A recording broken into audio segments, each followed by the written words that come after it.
This groom was ready to get married. But then something terrifying happened. Everything was set for the wedding. The bride booked the event just a week in advance, and the ceremony was supposed to take place on Monday. It was all so sudden, but she was incredibly convincing. She spoke with confidence, like someone who knew exactly what they were doing. She even claimed that her father was a wealthy man, Senator Bong Go, and that a check was on its way to cover all the wedding expenses. Because of how well she spoke, no one questioned her.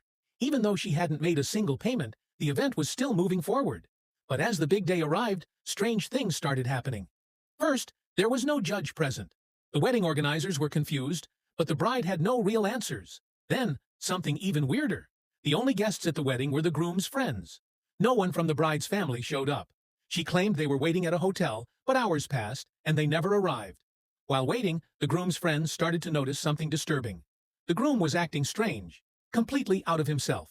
He wasn't talking, wasn't reacting, just staring blankly at the bride.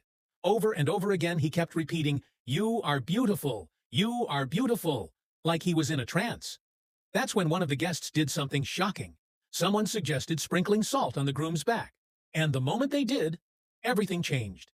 He suddenly snapped out of it, as if waking up from a nightmare. Looking around in confusion, he asked, "What's going on?" He had no idea how he got there.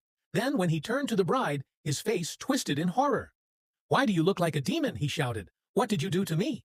The groom claimed that the bride had promised him everything: money, a car, a business, if he married her. But now, realizing what had happened, the entire event started to fall apart.